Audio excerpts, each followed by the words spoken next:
Hello everyone, welcome to NEET पे जीत series. मैं हूं Aadesh from Learno Hub, the free learning platform जहां आप पढ़ते हो maths, physics, chemistry and biology absolutely for free only at learnohub.com।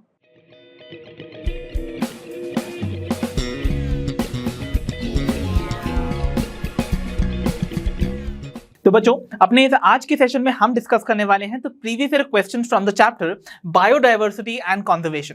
सो इस चैप्टर से पिछले 7 सालों में कैसे क्वेश्चन एग्जामिनेशन में पूछे गए हैं, we'll be discussing them together. So without wasting much of your precious time, let's get started.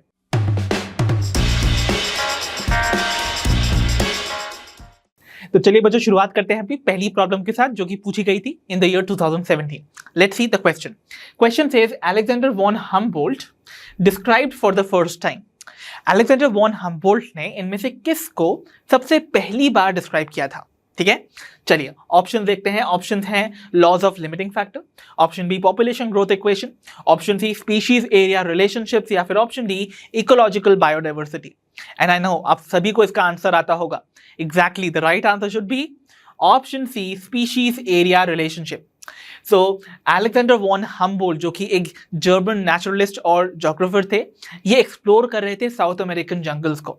और ड्यूरिंग हिज जर्नी उन्होंने क्या इस चीज का ऑब्जर्वेशन किया that he found out within a region, जैसे जैसे हम एक्सप्लोर एरिया इंक्रीज करते जाते हैं, ज्यादा से ज्यादा एरिया एक्सप्लोर करते जाते हैं, वैसे वैसे स्पीशीज रिचनेस जो है उस जगह की बढ़ती जाती है। Okay, but this is only up to a certain limit.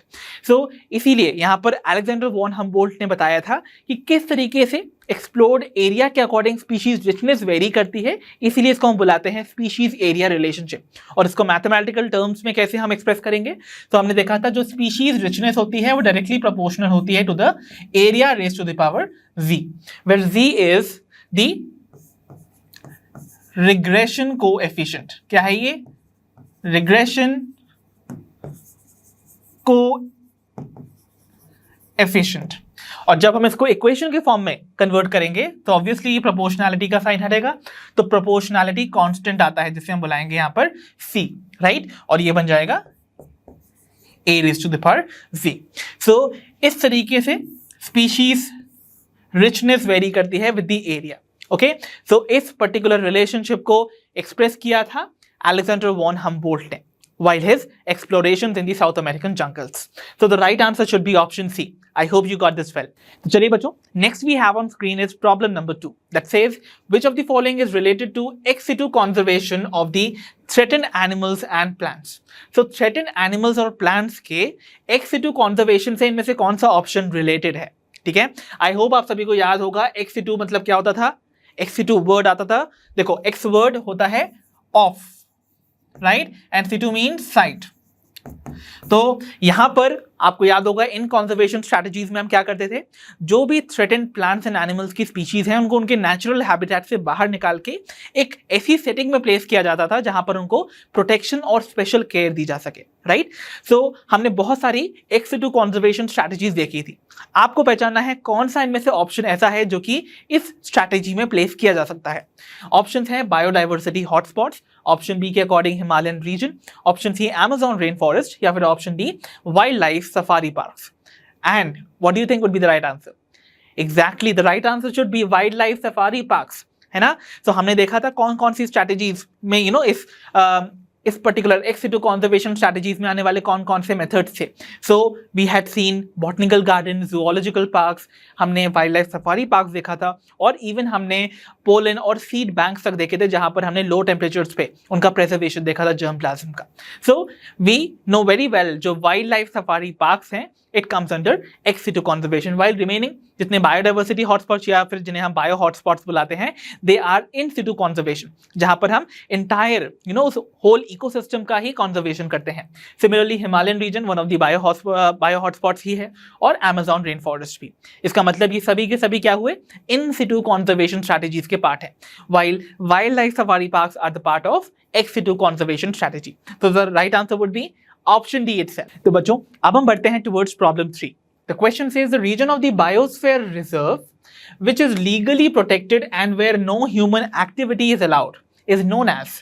तो बच्चों बायोस्फीयर रिजर्व का एक ऐसा एरिया जो कि लीगली प्रोटेक्टेड है और वहां पर कोई भी ह्यूमन एक्टिविटीज अलाउड नहीं है, उस एरिया को, उस रीजन को हम क्या बुलाते हैं? Of the biosphere reserve.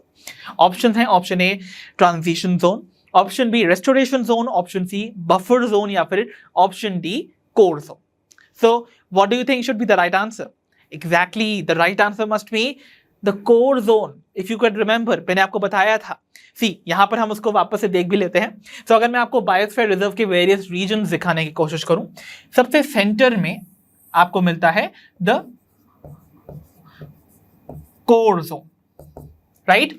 Core zone, यहां पर क्लोजली मॉनिटरिंग की जाती है एंड ओवर हियर कोई भी human settlements, human activities allowed नहीं है। This is a very legally protected area. So यही वो एरिया है जहां पर एक्चुअली सिर्फ मॉनिटरिंग ही अलाउड है, नथिंग एल्स। फिर उसके बाद आता है हमारे पास zone called the buffer zone. तो ये वाला जो जोन है, this is going to be called buffer zone. इस बफर जोन में क्या क्या अलाउड है? यहां पर सेटलमेंट्स अलाउड हैं, एजुकेशन एंड रिसर्च से रिलेटेड जो भी एस्पेक्ट्स हैं वो अलाउड हैं, और टूरिज्म भी अलाउड है, राइट? और जो इससे बाहर वाला रीजन है, it is called the transition zone. क्या बुलाते हैं इसको हम? Transition zone. और इस ट्रांजिशन जोन में सेटलमेंट्स, रिसर्च एंड ट्रेनिंग कह रहा हूं, टूरिज्म अलाउड है। सो इस तरीके से आप देख सकते हो कि स्ट्रिक्टली जहां पर कोई भी ह्यूमन एक्टिविटीज अलाउड नहीं है except for close monitoring of the animals and the plants over there, हम इस रीजन को बुलाते हैं तो कोर जोन। बाकी देखो बफर जोन में यहाँ पर हमारे पास सेटलमेंट्स का भी ऑप्शन है, education, research related human activities भी अलाउड है, टूरिज्म भी अलाउड है। सिमिलरली यहाँ पर ट्रांजिशन जोन में भी, except for the core zone. So the right answer would be option D, core zone. I hope you got this very well. तो चलिए बच्चों, अब हम बढ़ते हैं टुवर्ड्स प्रॉब्लम 4, जो कि है from the year 2018। Let's see the question. Question says pollen grains can be stored for several years in liquid nitrogen having a temperature of. So pollen grains को हम बहुत सालों तक प्रिजर्व करके रख सकते हैं इन लिक्विड नाइट्रोजन। अब किस टेम्परेचर पे इसका प्रिजर्वेशन अलाउ किया जाएगा?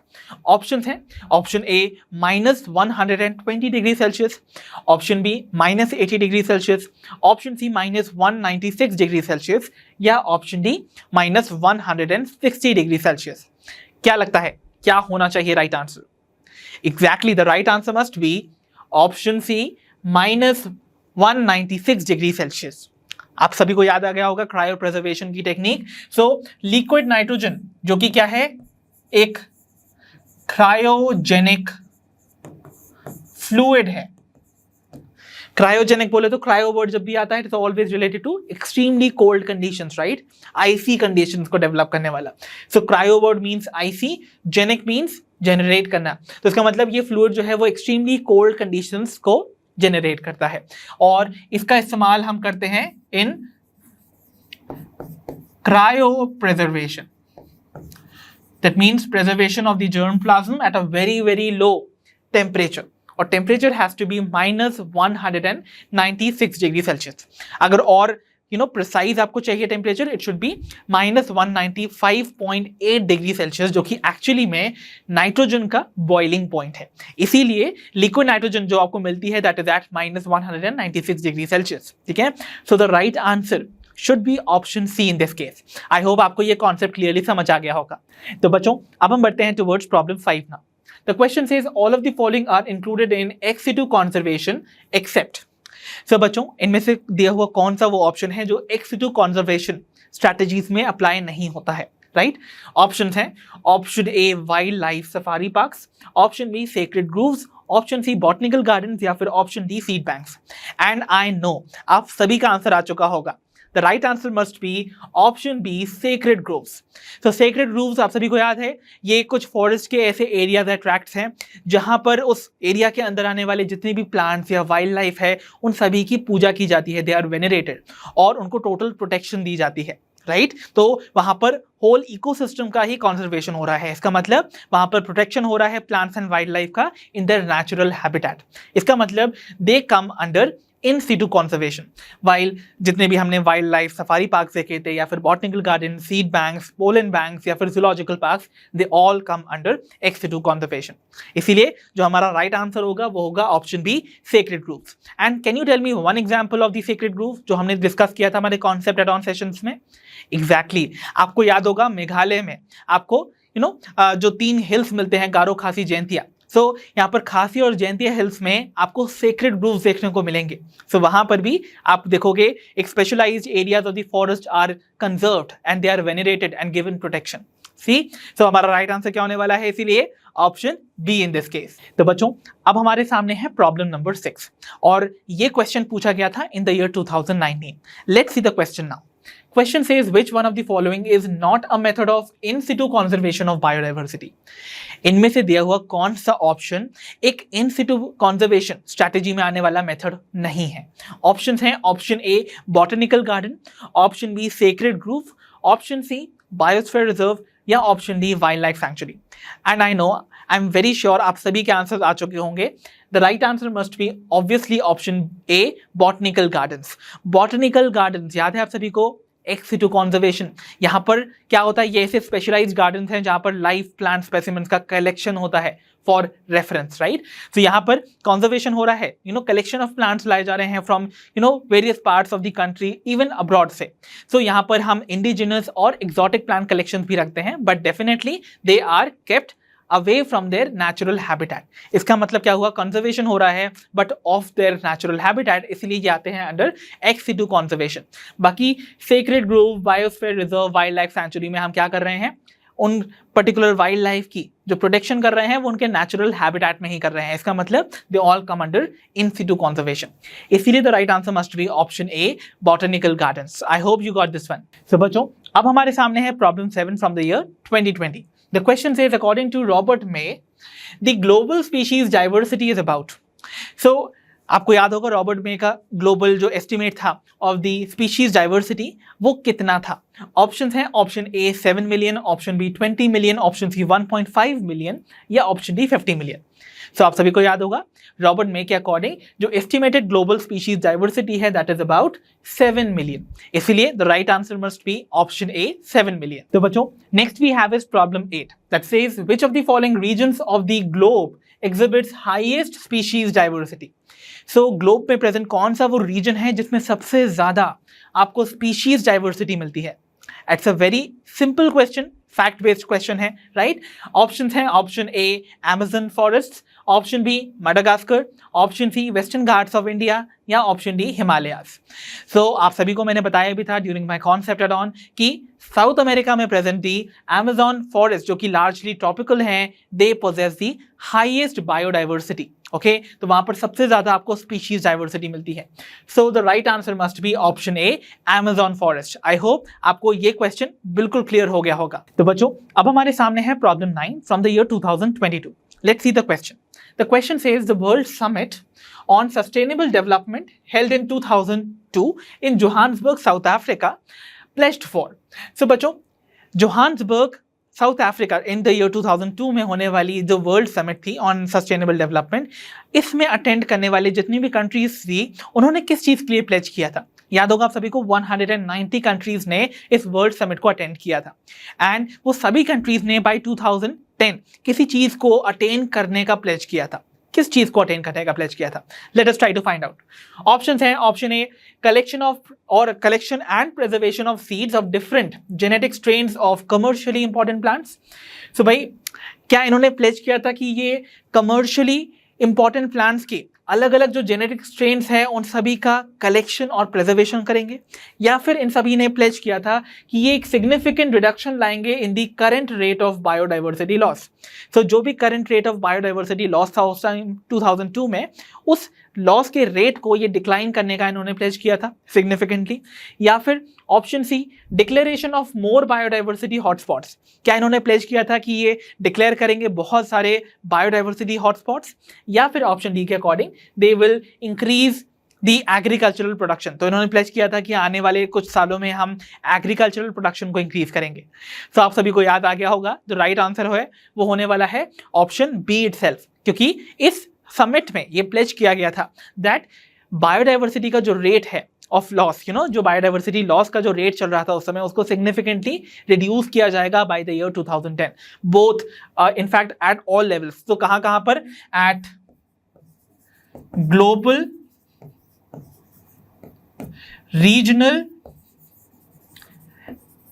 एंड लोकल लेवल्स पर हो रही जो भी बायोडाइवर्सिटी लॉस है उसका रेट ये सिग्निफिकेंटली रिड्यूस करने के लिए उन्होंने प्लेज किया था in that world summit.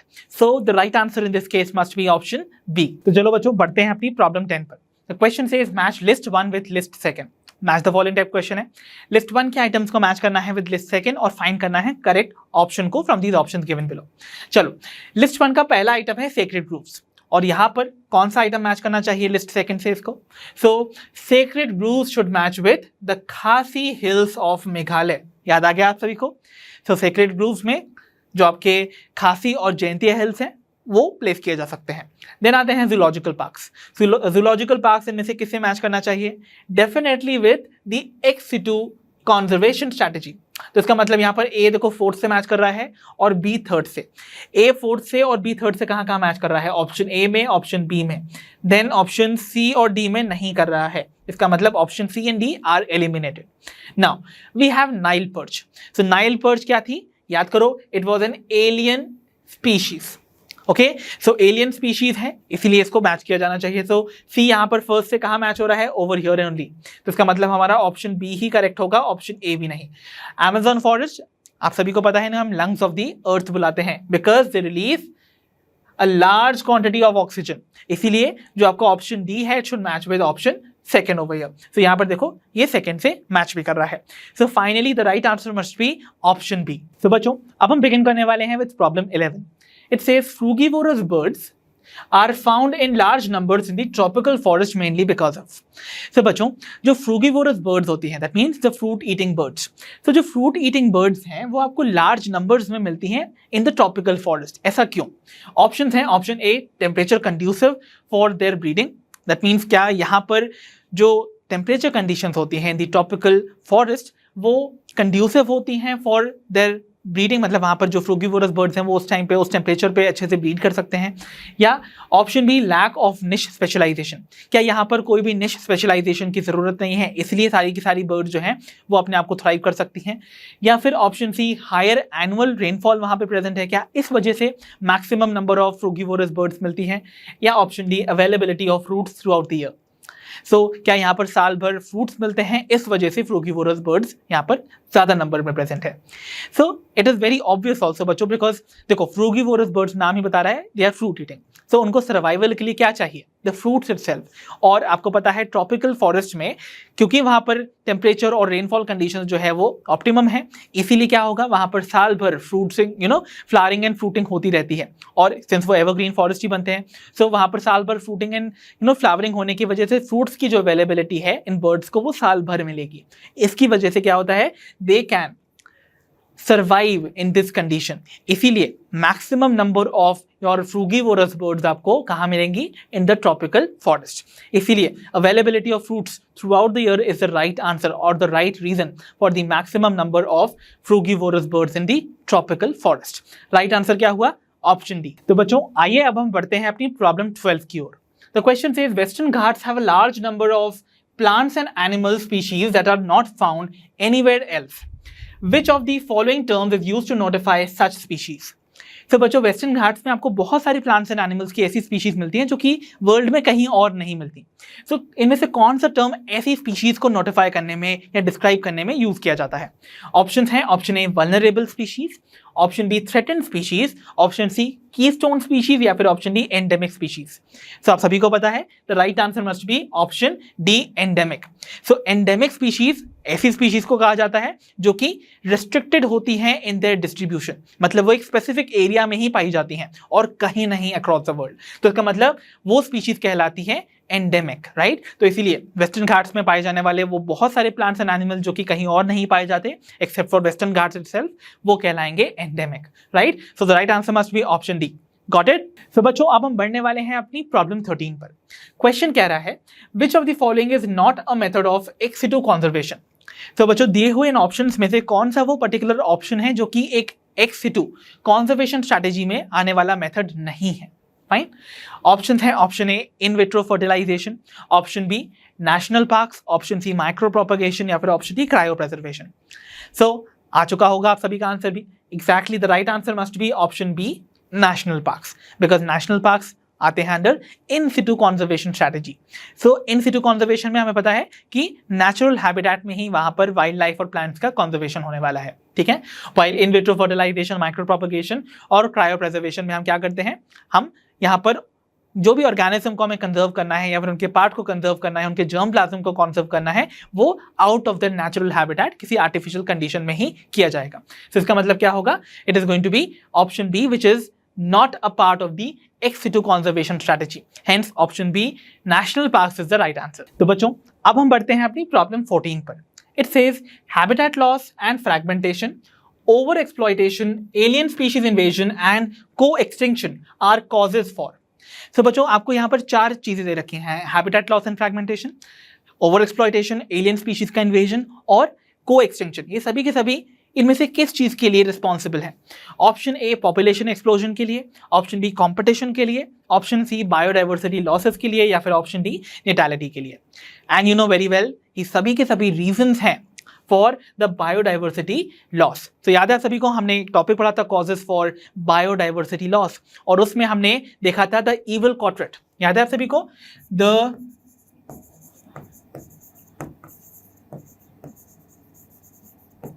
Evil कॉर्टरेट।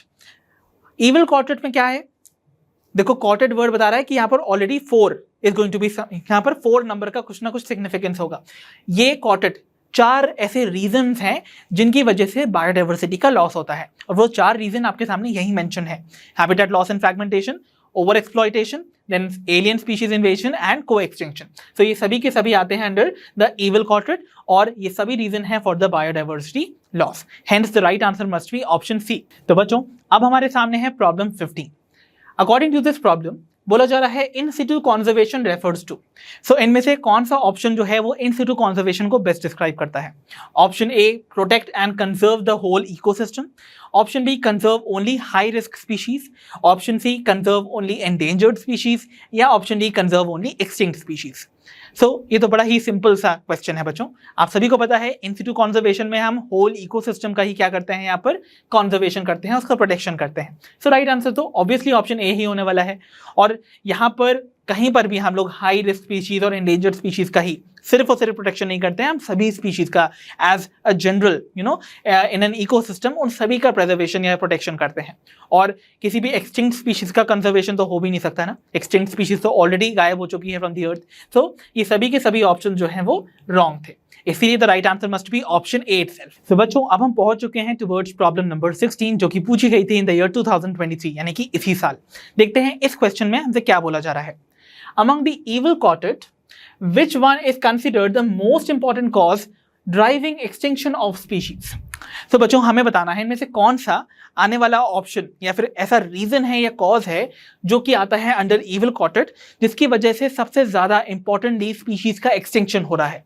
Option है option A over exploitation for economic gain, option B alien species का इन्वेजन होना, ऑप्शन सी को एक्सटिंक्शन या फिर option D habitat loss and fragmentation. And आप सभी को मैंने बताया था इस इविल क्वार्टर में से सबसे इंपॉर्टेंटली अगर एक ऐसा रीजन है जो कि एक्सटिंक्शन कर रहा है स्पीशीज का, it is habitat loss and fragmentation. So habitat loss and fragmentation में जैसा आप सभी जानते हो, अगर हम किसी भी स्पीशीज का हैबिटेट ही मिटा देंगे, उसका घर ही मिटा देंगे, तो उसको रहने के लिए जगह नहीं मिलेगी और एनीवेज वो स्पीशीज धीरे धीरे एक्सटिंक्ट हो जाएगी। तो सबसे इंपॉर्टेंट जो कॉज है एक स्पीशीज के एक्सटिंक्शन के लिए that is the habitat loss and fragmentation. इसीलिए right answer must be option D. So बच्चों next we have on screen is problem 17 and the question says the historic convention on the biological diversity, जिसे हम earth summit बुलाते हैं, was held in Rio de Janeiro in the year. So Rio de Janeiro में होने वाली जो historic convention थी on biological diversity जिसको हम द अर्थ समिट भी बुलाते हैं, वो आखिरकार किस साल में अकर की थी? ऑप्शन हैं option A 1992, option B 1986, option C 2002 या option D 1985। And you know very well the right answer must be option A 1992। So the earth summit took place in the year 1992 in Rio de Janeiro। और यहाँ पर जितनी भी Nations ने इसमें participate किया था, they all had pledged for taking appropriate measure, जिससे कि वो बायोलॉजिकल जो भी डाइवर्सिटी का लॉस है ना, बायोडाइवर्सिटी के लॉसेस को रोक सकें। तो इसमें उन्होंने बेसिकली अडेप्ट किया था कि वो लोग क्या करने वाले हैं, वो लोग कंजर्व करेंगे बायोडाइवर्सिटी को और साथ ही साथ उसका सस्टेनेबल यूटिलाइजेशन करेंगे। वाइल रिमेंबर 2002 में आपको देखने को मिली थी the world summit on the sustainable development, right. So दोनों अलग अलग साल हैं, 10 साल के डिफरेंस में अगर की थी, 1992 में अर्थ समिट एंड 2002 में होने वाली वर्ल्ड समिट हुई थी इन जोहान्सबर्ग, साउथ अफ्रीका में। सो यहाँ राइट आंसर होने वाला है बट ऑप्शन ए 1992। तो बच्चों अब हमारे सामने है प्रॉब्लम 18 जो कि इसी साल नीट 2023 मणिपुर में पूछा गया था। आइए देखते हैं इस क्वेश्चन को। Question says which of the following is or are the causes of biodiversity losses. तो इनमें से कौन सा या फिर एक या एक से ज्यादा कॉज है या फिर कॉजेज हैं for the biodiversity losses. Option A over exploitation, habitat loss and fragmentation. Option B climate change only. Option C over exploitation only, या option D habitat loss and fragmentation only. So आप सभी ने देखा था causes for biodiversity में आता है वो इविल क्वार्टेट, जिसमें आपको 4 मेजर रीजंस मिलते हैं, राइट। सो क्या सिर्फ हमेशा अकेला habitat loss and fragmentation he responsible है बायोडाइवर्सिटी के लिए? नो ना। तो अगर ये वर्ड ओनली नहीं होता सो हमें काफी हद तक सोच भी सकते थे, बट यहाँ ओनली वर्ड लग गया, दैट मीन्स सिर्फ यही एक रीजन है जिसकी वजह से बायोडाइवर्सिटी का लॉस होता है, जो कि नहीं है, राइट। और ओवर एक्सप्लॉयटेशन ओनली भी अगेन रॉन्ग हो जाएगा, बिकॉज यहाँ पर ओवर एक्सप्लॉयटेशन की ही अकेले बात की जा रही है। We know there are 4 major reasons. Then climate change was not one of the options, right? Evil quartet में नहीं आता है, इसलिए हमारे पास केवल ऑप्शन ए बचता है जहां पर एटलीस्ट 2 रीजन दिए जा रहे हैं evil quartet के। One is over exploitation for economic gains and the other one is habitat loss and fragmentation. Other 2 कौन से होंगे वो मुझे आप बताओगे in the comment section below. So here the right answer must be option A in this case. I hope you got this one very well. तो बच्चों next we have is problem 19 that says in Rivett-Popper hypothesis Paul Ehrlich compared the rivets in an airplane to. So बच्चों Rivett-Popper hypothesis में Paul Ehrlich ने जो rivets पाए जाते हैं airplane के अंदर उसको किससे कंपेयर किया था इन एन इकोसिस्टम। ऑप्शन है option A species within a genus, option B genetic diversity, option C ecosystem, या option D genera within a family. And what do you think? याद है आप सभी को rivet-popper hypothesis में उन्होंने airplane को कंपेयर किया था विथ एन इकोसिस्टम, और आपको पता है एयरप्लेन में जितने भी डिफरेंट पार्ट्स हैं they are joined together by the rivets ना, तो उन रिवेट्स को इन्होंने कंपेयर किया था विथ द वेरियस स्पीशीज जो कि उस इकोसिस्टम को फॉर्म करती हैं। तो जो रिवेट्स हैं they are actually being compare to the species which are present within a genus, इसीलिए the right answer must be obviously option A. So बच्चों अब हम फाइनली पहुंच चुके हैं towards the end of today's session with the last problem for today, और ये है problem number 20। Question says the species of plants that play a vital role in controlling the relative abundance of other species in a community is called. So बच्चों plant की वो कौन सी species है और उसको हम क्या बुलाते हैं जो अपना वाइटल रोल प्ले करती है और कंट्रोल करती है अदर स्पीशीज के एग्जिस्टेंस को विद इन अ कम्युनिटी। तो ऑप्शन है option A alien species, option B endemic species, option C exotic species, या फिर option D keystone species. So obviously आप देख रहे हो इस प्लांट स्पीशीज का कितना इंपॉर्टेंट रोल है, ये की रोल प्ले कर रही है इन डिटर्मिनिंग द इकोसिस्टम फंक्शन, इसीलिए इन स्पीशीज को हम बुलाते हैं द कीस्टोन स्पीशीज। इसीलिए राइट आंसर क्या होना चाहिए? Obviously option D keystone species. तो बच्चों इसी के साथ फिनिश होते हैं हमारे PYQs from the chapter biodiversity and conservation. I hope आप सभी को ये सारे के सारे क्वेश्चन जो हमने इस सेशन में डिस्कस किए वो क्लियरली समझ आए होंगे। अब हम मिलेंगे अपनी नेक्स्ट वीडियो में, तब तक के लिए आप अपना ध्यान रखिए, पढ़ते रहिए, और जैसा कि आप सभी जानते हो लर्नो हब मतलब फ्री है पर बेस्ट है।